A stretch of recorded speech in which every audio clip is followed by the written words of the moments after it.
라고 해서 2012년 유로그래픽스에 소개된 논문입니다.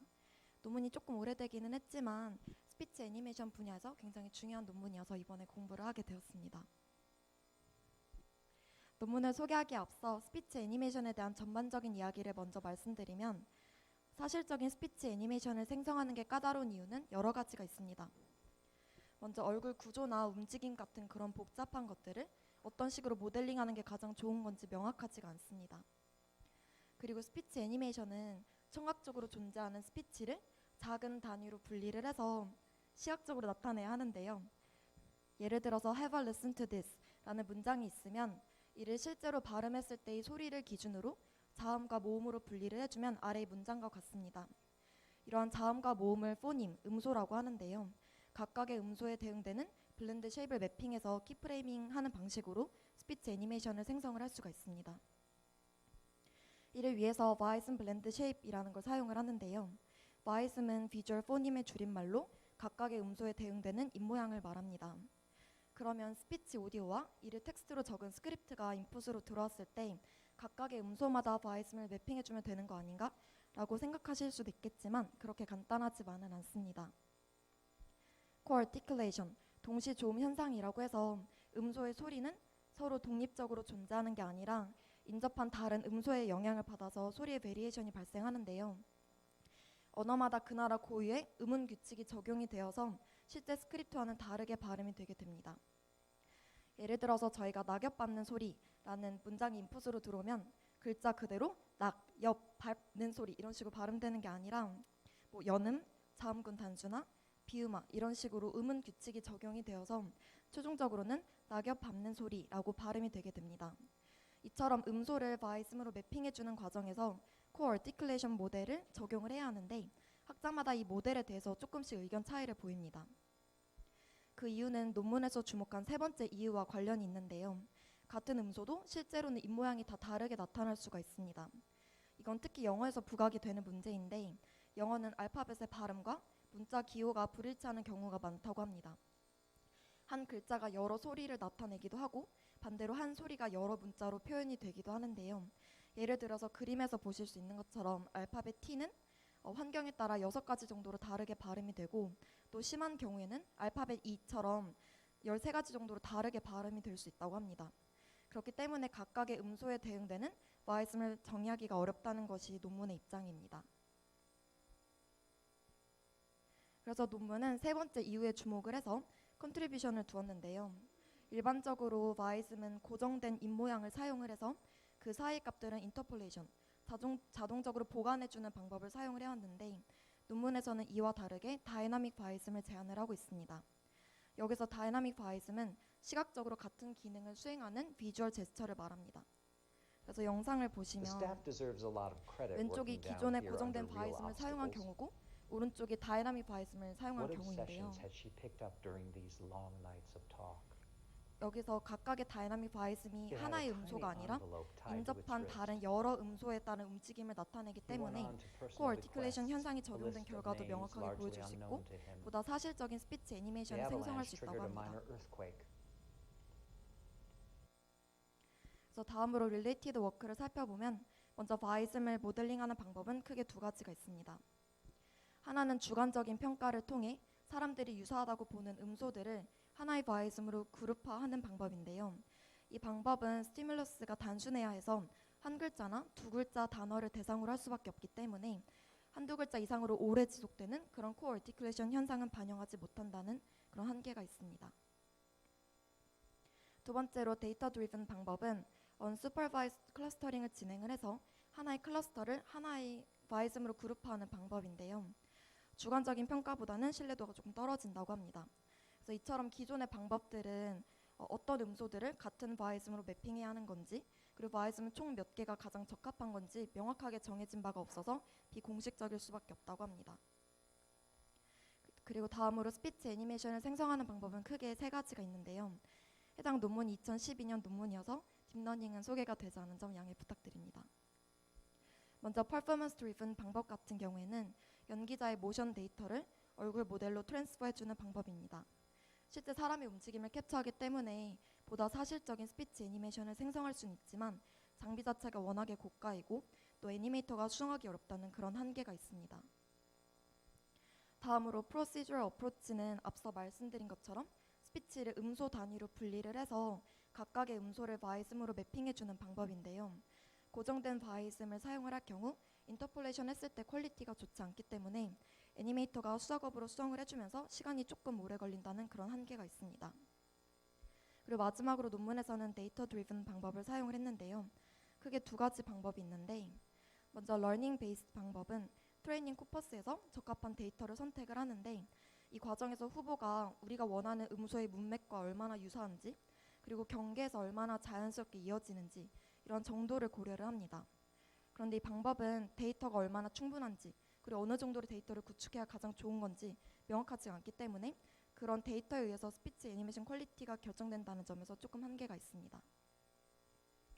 다음으로 샘플 베이스 방법 같은 경우에는 어쿠스틱 스피치와 비주얼 스피치 간의 결합 분포에 대한 모델을 먼저 만든 다음에 새로운 어쿠스틱 스피치가 인풋으로 들어왔을 때 샘플링을 해서 가장 가능성이 높은 페이셜 애니메이션 파라미터를 구합니다. 그런데 이 방법은 스피커 스페시픽하다는 점에서 유연성이 좀 떨어지고 인풋으로 어쿠스틱 스피치만 받는데 사람이 소리만 가지고 얼굴의 모든 모션을 포착할 수 없다는 점에서 한계가 있습니다. 그럼 지금부터 논문의 메서드를 말씀드리겠습니다. 다이나믹 바이즘은 논문에서 처음 제안한 방법이기 때문에 논문은 크게 다이나믹 바이즘을 정의하는 부분과 이를 바탕으로 애니메이션을 생성하는 부분으로 나누어져 있습니다. 먼저 다이나믹 바이즘을 정의하기 위해 논문에서는 8시간 분량의 오디오 비주얼 코퍼스를 데이터로 사용을 했습니다. 그런 다음에 데이터를 가지고 액티브 어피어런스 모델 AAM을 사용을 해가지고 조음 기관을 트래킹을 했는데요. 이 AAM은 얼굴을 인식해서 특징점을 추출하기 위한 통계적인 모델링 방법으로 쉐이프 모델과 어피어런스 모델로 구성이 되어 있습니다. 먼저 쉐이프 모델은 학습 영상에 대해 사용자가 직접 특징점을 지정을 해서 구축하는 모델입니다. 논문에서는 얼굴 메쉬 중에서도 조음 기관, 입 안쪽과 바깥쪽 윤곽, 그리고 턱에 대한 34개의 특징점의 2차원 좌표를 사용을 해서 쉐이프 모델 S를 구성을 했습니다. 그리고 데이터 차원을 감소시키기 위해 PCA를 이용을 해서 각각의 주성분 SI를 뽑아냈는데요. 새로운 이미지가 인풋으로 들어오면 이를 피팅하는 과정에서 평균 쉐입 S0에다가 PCA를 통해 뽑은 각 주성분 SI의 파라미터 값, PI를 곱한 값들을 선형 결합해서 최종적으로 인풋에 대응되는 쉐입 모델을 구했습니다. 다음으로 어피어런스 모델, 다른 말로 텍스처 모델은 영상에서 추출하고자 하는 특징 영역의 픽셀 명도 값을 말합니다. 학습 이미지를 평균 쉐입으로 워핑해서 그림에서 보시는 것처럼 윤곽선이 없는 쉐입 프리 패치를 얻은 다음에 쉐입 모델과 마찬가지로 PCA를 이용을 해서 선형 모델식을 구했습니다. 그래서 인풋으로 들어온 이미지를 피팅하는 과정에서 평균 어피어런스 A0에다가 PCA를 통해 뽑은 각 주성분 AI의 파라미터 값, 람다 I를 곱한 값들을 선형 결합해서 최종적으로 인풋에 대응되는 어피어런스 모델을 구했습니다. 그래서 논문의 영상은 아니지만 이런 식으로 주 성분마다 파라미터 값을 달리해서 원하는 쉐입 모델을 만들어 줄 수가 있습니다. 그리고 논문에서는 멀티 세그먼트 AAM이라는 걸 사용을 했는데 스피치 애니메이션은 입모양 움직임이 가장 중요하다 보니까 얼굴을 서로 다른 두 개의 영역, 입술 안쪽 픽셀을 포함하는 영역과 그 바깥의 픽셀을 포함하는 영역으로 나누고 각각에 대해 독립적인 어피어런스 모델을 구했습니다. 그래서 이를 바탕으로 비주얼 제스처, 조음 기관의 움직임을 찾기 위해 20차원의 AAM 파라미터 스페이스에서의 AAM 파라미터 트래젝토리를 서로 겹치지 않는 비주얼 제스처 시퀀스 단위로 나누어 주었습니다. 비주얼 제스처 시퀀스를 나누는 경계는 왼쪽 영상을 보시면 빨간색 점으로 나타나져 있는데 AAM 파라미터 스페이스에서의 그레디언트 매그니튜드를 구하고 제로 크로싱을 찾은 것입니다. 여기서 그레디언트는 영상에서의 기울기를 말하는데 그레디언트 매그니튜드가 급격하게 변화되는 곳이 엣지라고 합니다. 이와 같은 방법으로 비주얼 제스처 시퀀스 간의 경계를 구할 수 있는 이유는 조음 기관이 스피치 동안 일정한 속도로 움직임을 멈추기 때문인데요. 발화한 대상에서 멀어지면 속도가 빨라졌다가 또 다음 발화 대상으로 넘어갈 때는 속도가 줄어들고 이런 식으로 속도가 변하기 때문에 조음 기관이 방향을 바꾼다든지 아니면 입술을 다무는 것처럼 뭔가 극단적인 포즈를 취하는 구간에서 경계가 만들어진다고 합니다. 이렇게 나눠진 비주얼 제스처 시퀀스들을 시각적으로 유사하고 다양한 길이의 다이나믹 바이즘 유닛으로 클러스터링하는 것이 논문의 목표인데요. 그런데 앞서 찾은 비주얼 제스처 시퀀스는 길이가 저마다 다 다릅니다. 이렇게 길이가 서로 제각각인 다별량 시계열 데이터 간의 거리를 측정해야 되는 그런 까다로운 상황인데, 논문에서는 비주얼 제스처 시퀀스를 히든 마르코프 모델에서 관찰해야 하는 슈퍼 피처로 모델링을 했습니다. 그래서 이를 위해 먼저 다양한 화자의 목소리 특징을 반영한 화자 독립 모델이 있으면 학습 데이터에 있는 모든 비주얼 제스처에 대한 AAM 파라미터를 학습을 시키고, 그런 다음에 각각의 비주얼 제스처에 대해 화자 독립 모델을 MAP 적응 기법을 사용을 해서 화자 종속 모델로 업데이트를 했습니다. 그래서 화자 독립 모델의 평균 벡터와 화자 종속 모델의 평균 벡터 간 차이를 히든 마르코프 모델의 슈퍼 피처로 사용을 했는데요. 해당 방법은 화자 인식에서 주로 사용하는 방법인데, 히든 마르코프 모델 기반의 다른 방법보다 학습을 빨리 수행할 수 있고, 또 새로운 화자 종속 모델을 추가하기가 쉽다는 그런 장점이 있습니다. 그리고 논문에서는 그래프 기반의 클러스터링 알고리즘을 사용을 해서 슈퍼 피처를 클러스터링을 했고, 비주얼 제스처 시퀀스 간의 거리를 측정할 때는 각각의 슈퍼 피처 간의 유클리드 거리를 사용을 했습니다. 그리고 이제 다음으로 비주얼 제스처 시퀀스를 클러스터링하고 나서 가장 적절한 다이나믹 바이즘 개수를 정해줘야 하는데요. 일반적으로 스피치 애니메이션에서는 각각의 음소에 대해 전부 다 다른 바이즘을 매핑해주는 게 아니라 시각적으로 유의미한 차이가 없다고 판단되는 음소들을 하나의 클래스로 그룹화해서 하나의 바이즘에 매핑을 해줍니다. 그래서 바이즘에 대한 정의가 논문마다 다 다른데, 해당 논문에서 정의한 방법을 말씀드리면, 그림에서 빨간색 라인 DM이 슈퍼 피처스와 각각에 속한 클러스터 중앙값과의 거리의 평균을 말합니다. 그래서 DM이 크면 시각적으로 뚜렷하게 구분되는 비주얼 제스처도 같은 바이즘으로 분류를 했다는 것으로 바이즘 개수가 지나치게 너무 적은 것을 의미합니다. 그리고 파란색 라인 DN은 슈퍼 피처스와 같은 클러스터에 속하지는 않지만 가장 가까운 샘플과의 거리의 평균을 말하는데요. 여기서 DN이 작다는 건 시각적으로 서로 유사한 비주얼 제스처를 다른 바이즘으로 분류한 경우가 많다는 것으로 반대로 바이즘 개수가 너무 많은 것을 의미합니다. 그래서 이런 것들을 고려를 해서 논문에서는 약 150개의 다이나믹 바이즘을 정의를 했습니다. 그래서 지금까지 말씀드린 다이나믹 바이즘의 특징을 말씀드리면, 기존의 각각의 음소를 고정된 바이즘에 매핑하던 방법은 하나의 음소가 하나의 바이즘으로 일관되게 관찰된다는 것을 전제를 합니다. 그런데 실제로는 그렇지 않은데요.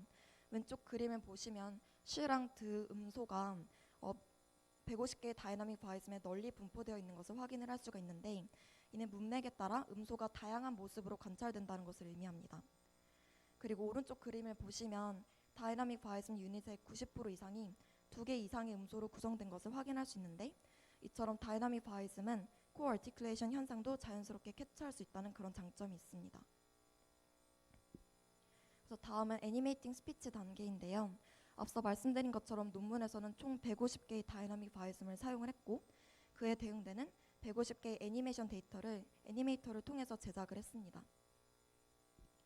애니메이션은 평균 4프레임 정도로 짧은데, 애니메이션을 생성하는 과정에서 2개의 다이나믹 바이즘을 블렌딩할 때는 경계에 있는 인접한 프레임을 마에서 제공하는 인터폴레이션 기능을 사용해서 부드럽게 연결해 주었습니다. 그래서 다음으로 각각의 음소를 다이나믹 바이즘에 매핑하는 방법을 말씀드리면, 음소 단위의 문자열 시퀀스 P가 인풋으로 들어오면 그에 대응되는 가장 적절한 다이나믹 바이즘 시퀀스를 찾아서 매핑을 해 주어야 하는데요. 각각의 다이나믹 바이즘은 다양한 길이의 여러 부분 문자열을 포함을 하고 있습니다. 그래서 P를 포함하고 있는 모든 가능한 경우의 다이나믹 바이즘 시퀀스를 찾아서 후보를 여러 개 만들어주고 나중에 선택을 해야 되는데요. 예를 들어서 워드라는 단어가 인풋으로 들어왔을 때 그림에서 검은색 노드는 인풋으로 들어온 P와 매핑할 수 있는 모든 가능한 경우의 부분 문자열의 조합을 의미합니다. 그래서 후보를 만들어주는 과정을 보여드리면, 먼저 P의 문자열 전체 혹은 부분 문자열 각각을 포함하고 있는 모든 가능한 다이나믹 바이즘 시퀀스를 후보로 봅니다. 그런 다음에 부분 문자열 WER과 D를 각각 포함하고 있는 모든 가능한 다이나믹 바이즘 시퀀스를 후보로 또 추가하고, 마찬가지로 W와 ERD 시퀀스에 대해서도 후보를 찾는 작업을 진행을 하는데, 아마 논문에서는 그에 해당하는 경우는 없었던 것 같습니다. 그리고 더 나아가서 음소와 다이나믹 바이즘 간의 경계가 일치하지 않는 비동시성도 고려를 해서 하나의 부분 문자열 끝에 위치한 음소가 뒤에 이어지는 부분 문자열의 시작에 나타나는 경우, 즉 중복되는 경우도 후보에 포함을 시켰습니다. 그래서 이를 문장으로 확장시키면 다음과 같은데요. 오른쪽 영상은 Have a listen to this에 대한 음소 단위의 부분 문자열을 그에 대응되는 다이나믹 바이즘에 매핑하는 과정을 보여주고 있습니다. 그래서 맨 아래에 있는 게 다이나믹 바이즘 시퀀스이고 이런 다이나믹 바이즘 시퀀스 후보를 여러 개 만든다고 보시면 됩니다. 그래서 이처럼 후보를 만들어준 다음에는 그중 가장 잘 매칭되는 다이나믹 바이즘 시퀀스를 선택을 해야 되는데요. 이를 위해 각각의 후보에 대해 다음의 식을 거쳐 값을 할당해 줍니다. 여기서 P는 인풋으로 들어온 음소 단위의 문자열 시퀀스이고 VI는 i번째 후보 다이나믹 바이즘 시퀀스를 의미합니다. 각각의 텀이 무슨 역할을 하는지 말씀드리면 첫 번째 텀은 인풋으로 주어진 P에 대한 VI, 후보의 확률을 나타냅니다. 이는 다이나믹 바이즘 시퀀스가 있으면 그 안에서 하나의 다이나믹 바이즘 뒤에 다음 다이나믹 바이즘이 나올 확률과 그 다이나믹 바이즘에 대한 음소 부분 문자열의 확률을 더해서 계산을 해줍니다. 그리고 두 번째 텀은 VI에 있는 다이나믹 바이즘들이 여러 개가 있으면 그것들을 일시적으로 인풋으로 들어온 P의 길이에 맞춰 정렬해주는 비용을 나타내는데 P의 스피킹 속도와 가장 근접한 다이나믹 바이즘을 선택하는 경향이 있습니다. 마지막 텀은 AAM 파라미터 스페이스에서 인접한 다이나믹 바이즘 간 경계에서의 불연속성 정도를 나타냅니다.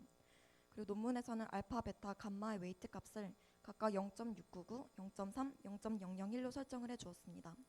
그리고 이를 바탕으로 서치 알고리즘에서 비용이 가장 적게 드는 다이나믹 바이즘 시퀀스를 찾아냈고 이를 통해 아웃풋 스피치 애니메이션을 생성을 했습니다. 그런데 여기서 중요한 점은 같은 음소도 문맥에 따라서 서로 다른 다이나믹 바이즘 시퀀스로 매핑될 수 있다는 점인데요. 예를 들어서 another라는 단어가 있으면 이 표에서 보실 수 있는 것처럼 another 앞뒤로 어떤 단어가 위치하는지에 따라 다이나믹 바이즘 시퀀스 안에서 다이나믹 바이즘의 개수도 구성도 다 달라지는 것을 확인을 할 수가 있습니다. Then may I ask where these muddy footprints came from? A cardboard pattern cut to fit inside holder will help to prevent warping. He smashed it in and tumbled into darkness. A cardboard pattern cut to fit inside holder will help to prevent warping. 그래서 논문에서는 주관적인 평가와 객관적인 평가를 모두 수행을 했는데요. 먼저 주관적인 평가에서는 크게 두 가지 평가를 진행을 했는데 하나는 스피치 애니메이션을 생성할 때 이 논문에서 제안한 다이나믹 바이즘의 유효성입니다. 그래서 이를 위해 정확한 바이즘 시퀀스가 알려진 50개의 그라운드 트루스 바이즘 시퀀스를 학습을 시켜서 생성한 애니메이션을 평가를 했습니다. 그리고 두 번째로는 논문에서 제안한 시스템에 따라 생성한 50개의 스피치 애니메이션에 대한 퀄리티를 평가를 했습니다. 그래서 두 경우 모두 기존의 방식인 고정된 바이즘을 키프레이밍하고 인터폴레이션해서 생성한 애니메이션과 비교를 했는데요. 32명의 실험 참가자를 대상으로 왼쪽의 영상처럼 페어와이즈 프레퍼런스 테스트를 수행한 결과 두 가지 평가에 대해 각각 80%, 62% 정도 다이나믹 바이즘에 대한 선호도를 보였습니다. 다음으로 객관적인 평가인데 50개의 학습 영상에 대해 논문에서 제안한 시스템에 따라 생성한 다이나믹 바이즘 시퀀스의 AAM 파라미터 트래젝토리와 그에 대응되는 그라운드 트루스 트래젝토리를 비교한 결과입니다.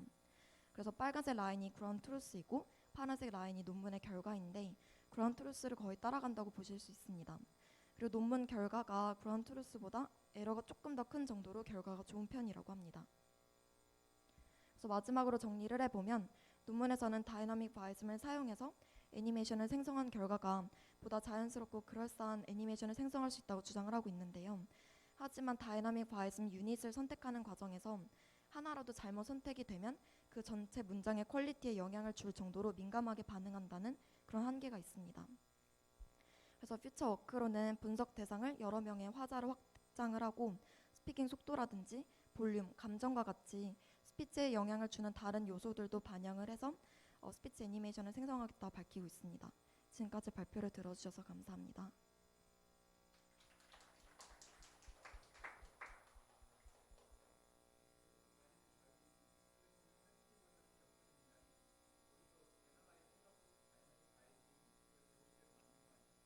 그렇기는 한데 그 다이내믹 바이스미 150개 정도가 있으면은 그 인풋으로 잠시만요.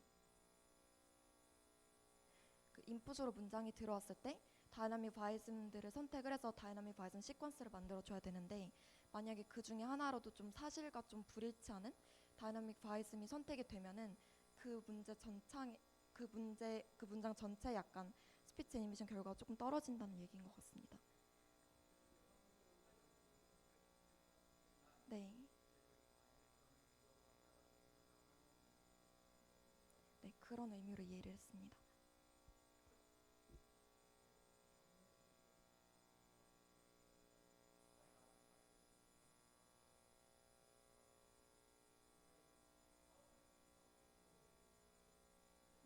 그,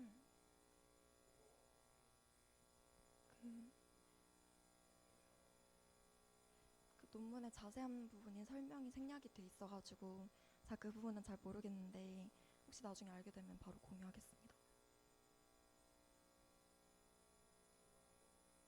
네? 시기요? 잠시만요. 아, 뒤쪽인가?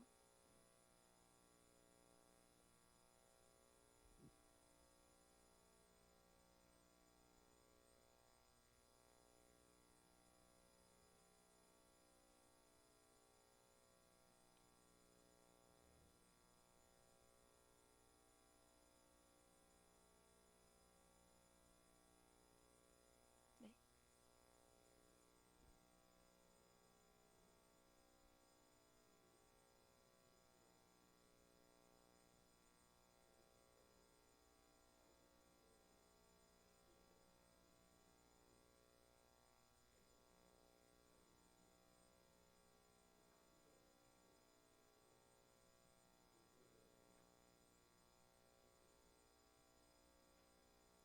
제가 이해한 바로는 그 다이나믹 바이즘 시퀀스가 있으면은 한 다이나믹 바이즘에서 다음 다이나믹 바이즘으로 이어질 때 그게 조금 더 스무스하게 이어질 수 있는 차이가 좀 덜한 그런 걸 말하는 것 같은데 사실 제가 정확히는 이해를 하지 못했습니다. 네,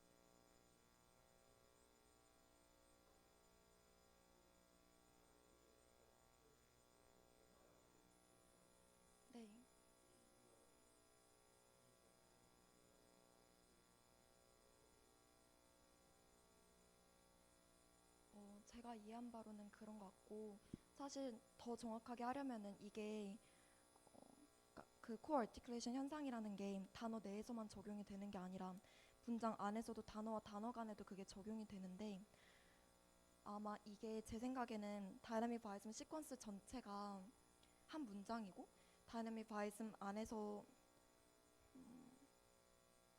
네, 그러니까 제가 생각했을 때는 말씀해주신 것처럼 그런 부분도 고려를 해야 되는데 그거는 아마 조금 한계인 것 같습니다. 그러니까 단어와 단어 간에도 퀄티크션 현상이 적용이 되는데 그 부분에 인터폴레이션을 해결을 한다고 해서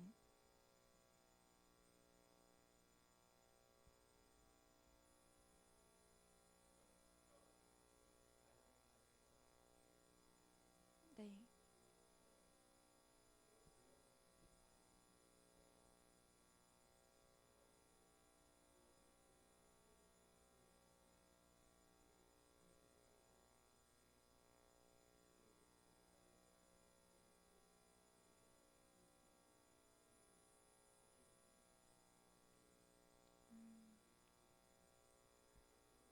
네.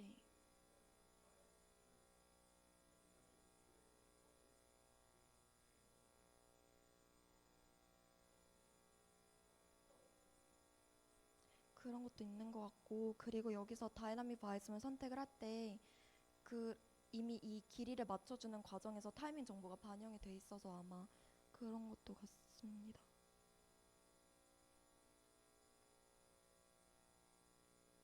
네, 질문이 없으면 마치도록 하.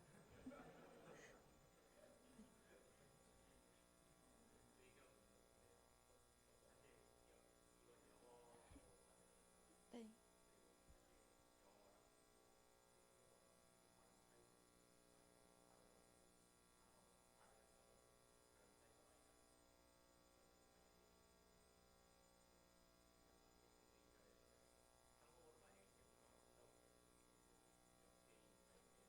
음,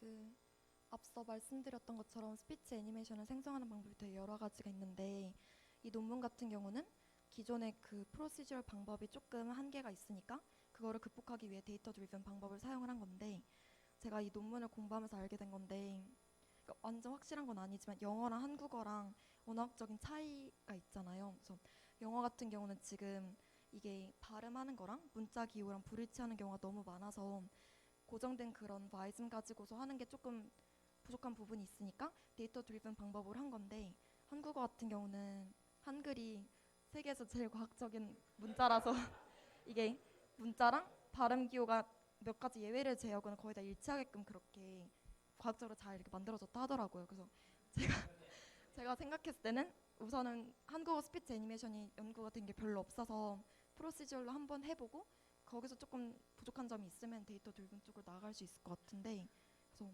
일단 프로시저를 기준으로 했을 때는 바이즘 자체가 20개 이내로 필요해요. 데이터 드리븐 아마 훨씬 더 많겠죠? 네.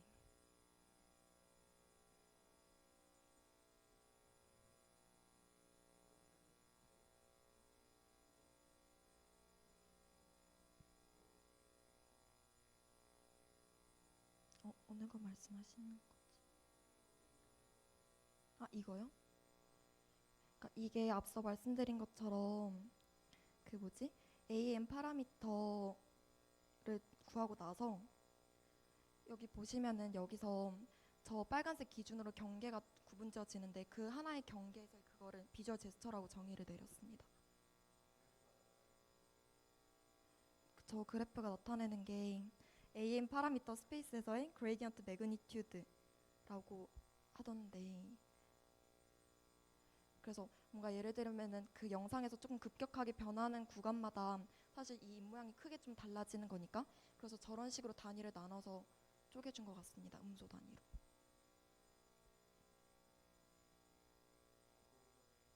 네, 맞아요.